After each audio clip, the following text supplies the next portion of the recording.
The degree of Master in Science in Environmental Geoscience with first-class honors, Elizabeth Flint.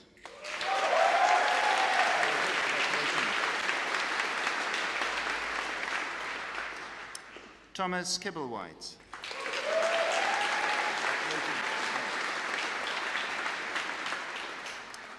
With honors, Antonia Caroli.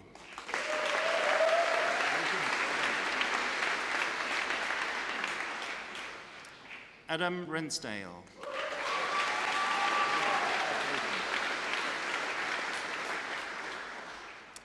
In Environmental Geoscience with Study Abroad, with first-class honors, Luke Ansell.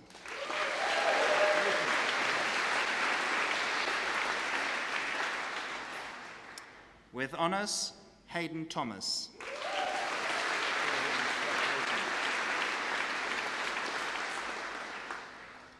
In Geology with first-class honors, Madeleine Binns.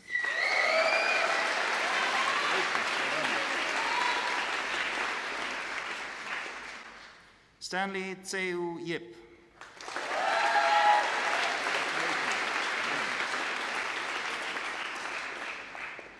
With honors, Anna Cooper.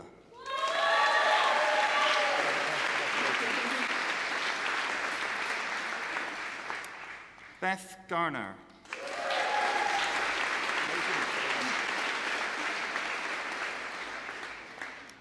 Isabel Stanley.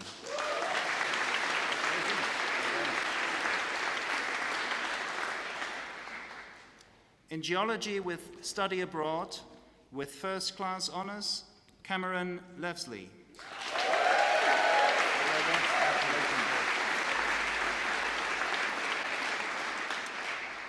Ella Morris.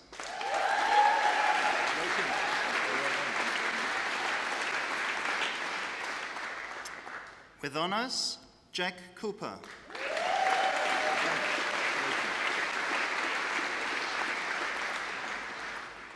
Ingrid Laubcher.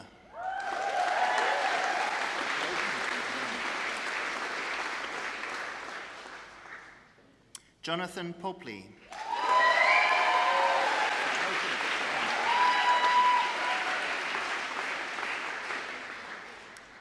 In Paleontology and Evolution, with first-class honors, William Deacon.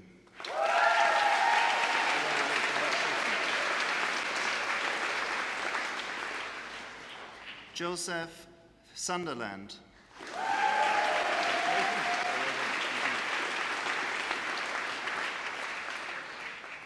Catherine Rawlinson.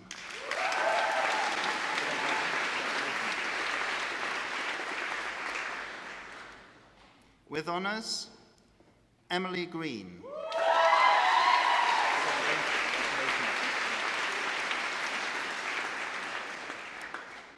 The degree of Master of Science by Research, Joanna Rodriguez Ferreira.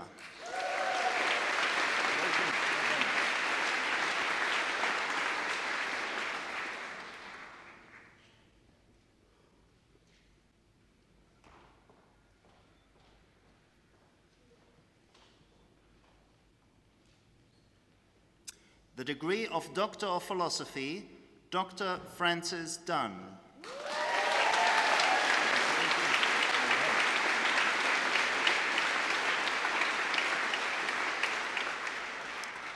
Dr. Jade Hatton.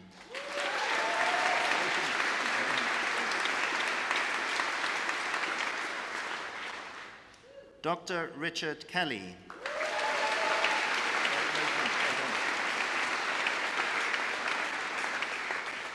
Dr. Fionn Smithwick.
Vice-Chancellor. When we reach a certain stage in our career, it's tempting to contemplate what our legacy will be, that metaphorical epitaph on our gravestone. What might yours be? What would you want it to be? One of the favourites on my school reports always seemed to be, could do better. Not one I'd recommend you aspire to, by the way. Instead, how about I saved humanity from climate catastrophe? Does that sound a bit too melodramatic? A little too exaggerated, perhaps? Well, in the case of this honorary graduand, it would be an entirely fitting epitaph, and one that could not have more significance for all of us, especially those of you just about to leave this university at the very start of your careers and your journey through the world. A world made safer, cleaner, and more just as a result of the remarkable efforts of Christiana Figueres. Karen Christiana Figueres Olsen was born in San Jose, Costa Rica, to a father who was the 3 times president of the country and a mother who served as ambassador to Israel. Clearly, she had diplomacy running through her veins, a skill, it turns out, that would prove indispensable later in life. She grew up partly in the president's house and partly on the family farm called La Luca Sin Fin, the struggle without end, a somewhat prophetic motto, as it turns out.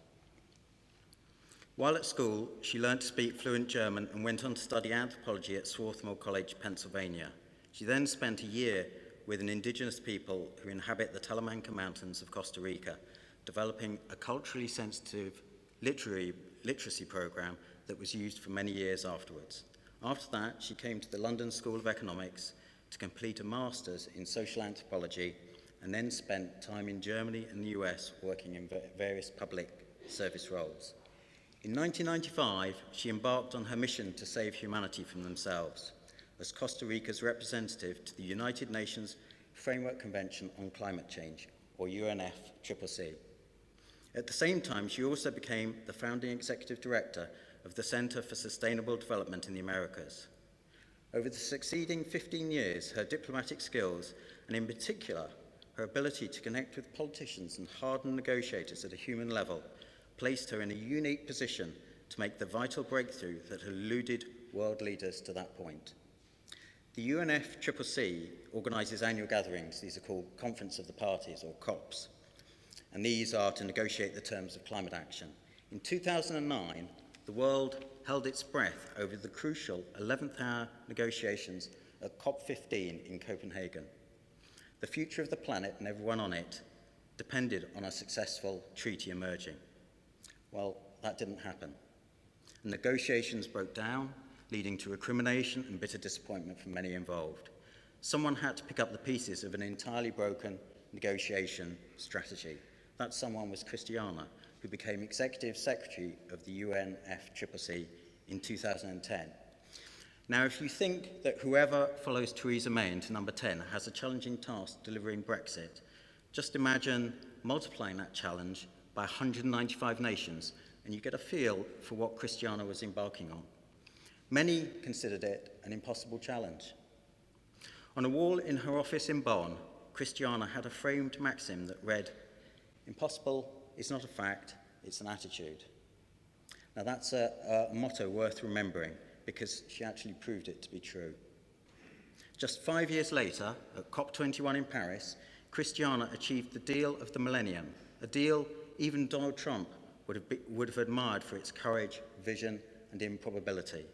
She managed to convince 195 states representing almost the entire population of the planet to agree to limit global warming to less than 2 degrees. During COP21, many cities who had mayors committed to reducing carbon emissions at the city scale, and that included the then Mayor of Bristol, George Ferguson, who worked with Christiana on this city-level action. As some of you will know, the City of Bristol was the first European Green Capital in 2015 and is now leading the way in the UK with an ambition to be carbon neutral by 2030. Some of you may also be aware that this university was the first in the UK to declare a climate emergency and is now taking active steps to act on that declaration. The importance and significance of Christiana's achievement in Paris cannot be understated. It will affect every one of you sitting here today and every citizen of the planet. But Christiana has not stopped there, of course not. She continues to campaign and advocate for climate justice, for our collective futures, and for a safer, more habitable world. For these efforts, she has been named by Fortune magazine the 7th of the world's greatest leaders in 2016, and by the BBC, one of the five most powerful women in science in 2017. We first met when I invited her to speak on safeguarding the integrity of science and facts at a meeting I organised in Vienna in 2017. And what struck me then and now is her energy, enthusiasm, positivity, stubborn optimism, and the humanity with which she tackles the most challenging problems we face today. Vice-Chancellor, I present to you Karen Christiana Figueres Olsen as eminently worthy of the degree of Doctor of Laws honoris causa. By the authority of the University of Bristol, vested in my office, I admit you to the degree of Doctor of Laws honoris causa.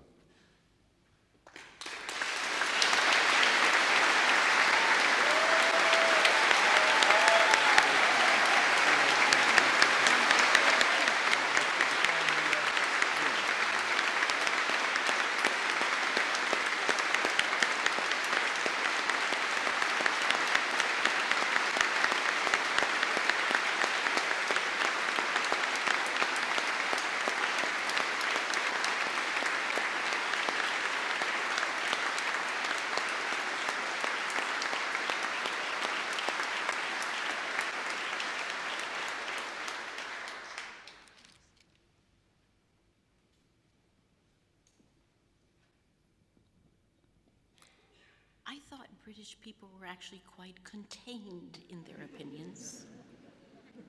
I think I've heard an enthusiastic Latin American man go into hyperbole. Thank you very much. Very much appreciate it. Vice Chancellor, dear class of 2019, I'm sure you will remember this day. For many reasons. I'm sure you will remember it for this beautiful, emotive ceremony.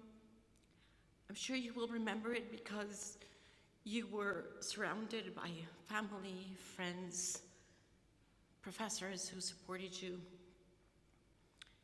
I'm sure you will remember it for however you're going to celebrate tonight. No questions asked. And I also hope that you will remember it for something else. I hope that you will remember that you graduated on the hottest year in UK history. I know that that sounds trivial perhaps, but it's not. Because we live on a constantly warming planet. You will remember that this day broke the record the next time the UK breaks the record, and the next time after that, because those records will be broken again and again and again. That is not good news. I've been sitting here watching all of you come across the podium, and I was asking myself, how many times do you remember telling your parents that they were born in a different world?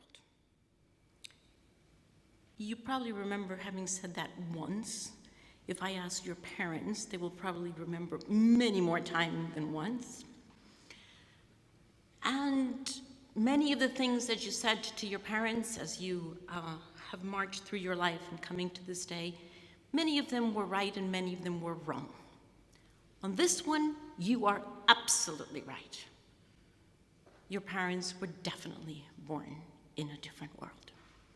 Footnote for the parents, because those graduating in these sciences know exactly what we're talking about. Footnote for the parents. Those of us who were born in the 50s or before, you know who you are, were born not only in a different world, we were born in a different geological era. Just digest that for a moment. We were born at the end of a geological era called the Holocene, which lasted for about 10,000 years and was an absolute miracle in the history of the planet and in human history, because it brought together what scientists recognize as the sweet spot of conditions that allowed everything that we have today. We went from hunter-gatherers to sedentary agriculturists, and now to the human beings in cities and countries that we are. That was a miracle that lasted 10,000 years compared to the 4.5 billion years of the planet, a nick of time. Now, if you are born in the 60s or other, and I am safely assuming all graduates today are, you were born in a new geological era called the Anthropocene. And what characterizes that geological era is the capacity of human beings to determine their own future above the power of nature. That is an astonishing concept, a new concept that we're not even understanding yet. Everything, I'm assuming, that you have studied about the Anthropocene, and I hope you have, because otherwise your professors have not done a good job. Everything you have studied about the Anthropocene will tell you that it is an era of destruction. It will tell you that in the past 50 years, we human beings have actually led to the demise of millions of species, that we continue to bring them to extinction, that we have decimated the forests, that we have severely undercut the capacity of the oceans, of coral reefs, certainly that we have loaded the global atmosphere way beyond anything that is safe for us. We've done that basically in 50 years. Oh, good on us. Well, as we understand that that is the case, I would like to invite you to a different way of thinking about that. I would like to invite the class of 2019 to think about the fact that we're only just barely putting our toe into the Anthropocene. 50 years of a geological era is the twinkling of an eye. We have not done a good job to welcome that era at all. But that doesn't mean that we are condemned to continual destruction of nature and to human suffering beyond anything that we have possibly imagined. I would invite you to be aware of the fact that we humans, all of us, those born in the Holocene and you born in the Anthropocene, all of us alive today have a choice, and a choice that we must make. And here's the choice. Do we want to see ourselves as victims of the conditions that we have today? If we do, I guarantee that those conditions will only grow. But that's a choice, a fair choice. The other choice that I'm inviting you to make is to see ourselves, yourself individually, and all of us collectively, not as victims, but as powerful actors. The story of the Anthropocene has not been written, and we are holding the pen more strongly than we have ever held the pen of human history. We can decide that we're going to rewrite everything that has been ascribed to the Anthropocene. We can decide that the Anthropocene is actually going to be the surprising replenishment and regeneration of nature, because everything that you have studied at this outstanding university qualifies you to contribute to that global effort. But that is not enough. Everything that you have learned, which is encapsulated in the degrees that you're holding in your hand, is going to be necessary and not enough. We will also need your ingenuity. We will also need for you to think outside of everything that you have learned, to get out of that box and think very creatively, very disruptively about how else are we going to design human presence on this planet. And then the third component, what you have learned, your ingenuity that takes you beyond what you have learned, and the third, your absolute determination, because this is not going to be easy. This is not for the faint of heart. This is for those who really understand that we're frankly privileged human beings to be here on this planet at this moment in time with the capacity to write the history not only of our own lives, but the history of the lives of at least 7 generations to come. Never before have humans stood on this planet with that potential. So, graduates, there is some weight on your shoulders, definitely, but I invite you to assume that weight with what I like to call stubborn optimism. And why do I speak about that? First, because if when you started your academic endeavors at this university, if you had thought, I will never march across that podium and pick up my degree, I guarantee you would not have been here today. You started and you have finished in a stellar way because you were optimistic about it, because you continued to say to yourself, this is difficult, particularly at 4 in the morning, but I am going to do it. And you kept on picking yourselves up and saying, next time I'm going to do better and I'm going to succeed. And yes, I'm going to graduate, I'm going to get my degree. There is a lot that is actually resting on that. That's the kind of optimism. That is an optimism that is an intelligent optimism. It's not naive. It is not the guarantee of success. When you entered here, you were not guaranteed of success. And we're now entering an era in which we also do not have the guarantee of success. But a guarantee of success cannot stop us. We're not guaranteed that we will be able to address climate change in a timely fashion, all of us together.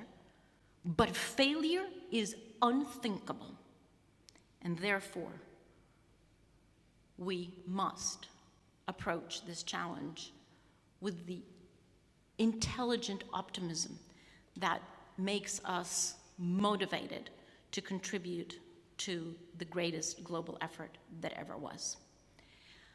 That is optimism for me, but I also said stubborn optimism. Now, why do I call it stubborn optimism? First, because when I was 3 years old, my parents told me I was stubborn, and I have been stubborn ever since, 60 years later. But that's not the only reason. Stubborn is about not giving up. It's about being defiant. It's about realizing ahead of time that there are going to be challenges. This is going to be difficult. Yes, absolutely. That is not any reason to stop, because this is the greatest endeavor of humanity. So, did you know when you were going to graduate that you were going to have all of this upon you? Maybe you did, maybe you didn't. But believe me when I say, no one has ever had as much opportunity as those of you graduating here today. My dear friends, I hope that you make the right choice on how you see yourselves in the Anthropocene. And I hope that you will join me in the growing family of stubborn optimists worldwide. Thank you.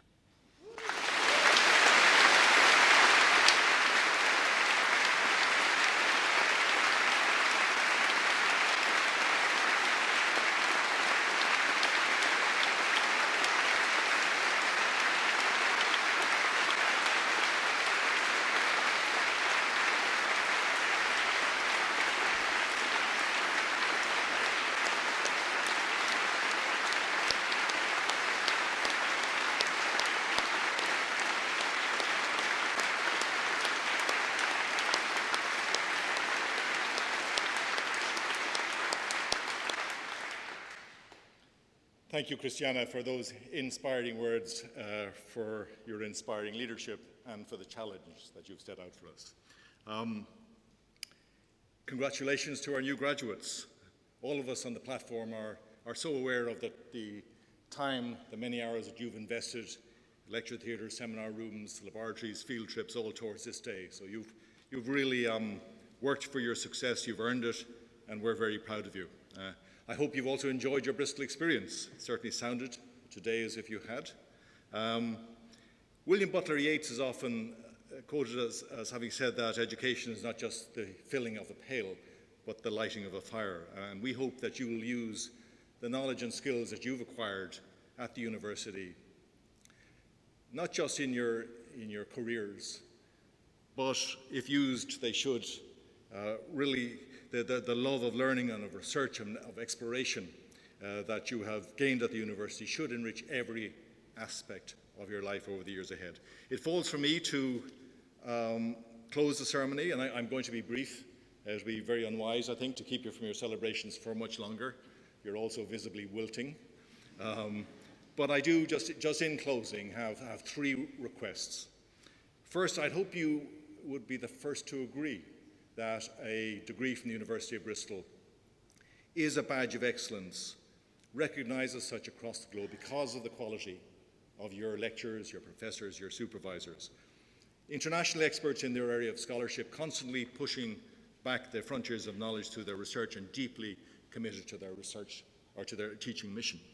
And their efforts, as you know, are matched by equally committed professional services and operations staff across the university, all focused on your success. I'd ask you to join me in giving all of those people a very well-deserved round of applause.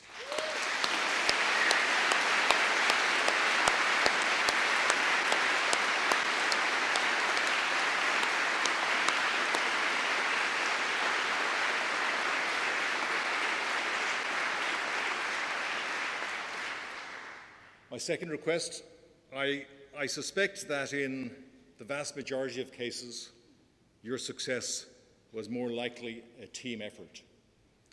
I'm certain there are many who have joined us for this special occasion in the Great Hall, but also many others watching online who have supported you in so many ways on your journey, who've shared your dreams but very much lived your anxieties and now deserve to celebrate your success with you.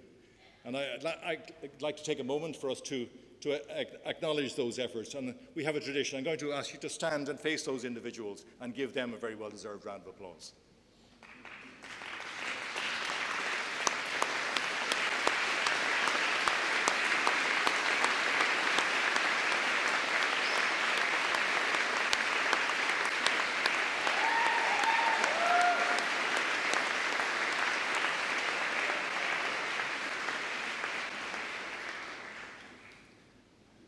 My final request is please stay in touch. Today you become graduates of a great university, a university that has shone as a beacon of excellence in both in learning, in research and in scholarship for well over a century, competing successfully with the very best universities across the world. And the esteem with which your alma mater is held internationally is testament to the quality and achievements of those who have gone before you, students, graduates, and staff. It's also a testament, I put it to you, to the wonderfully creative, independent and somewhat edgy city in which our university is based and with which we find ourselves partnering more and more. The University of Bristol is one of Europe's great civic universities, and the city, our city, is an integral part of not just the student but indeed of the staff experience. Now, we have ambitious plans for the university, but we can only realize those plans if you're part of that future, and I invite you to join us on that journey. There are so many different ways you can help. So many of our graduates come back and serve as mentors and advisors to our students, and many of you have probably already benefited from that. They help us arrange work placements, internships, and other valuable training and employment opportunities.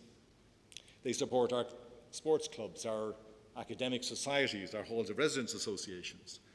They support us at all levels of governance across the university, and they provide very generous financial support for scholarships, and for our infrastructure and for our research.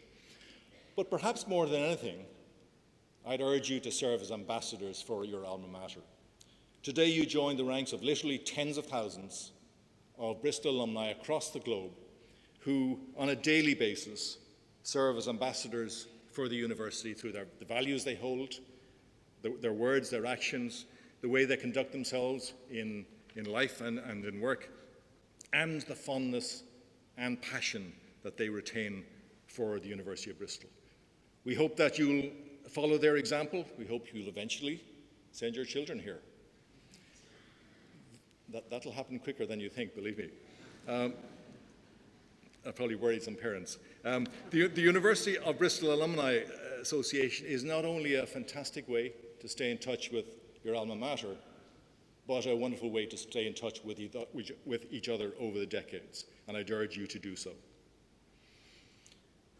In a moment, we'll be joined on the stage by Emma Huggett. Emma is a Vice-Chancellor's music scholar. She's reading philosophy at the university, and she will sing the national anthem. But before I do, I know that I speak for not only the Platform Party, but for so many others across the university when I say that you have been wonderful. It has been a real privilege for us to have been part of your journey so far, and we look forward to following your success over the years ahead. I declare this congregation closed. Many congratulations, and enjoy your celebrations.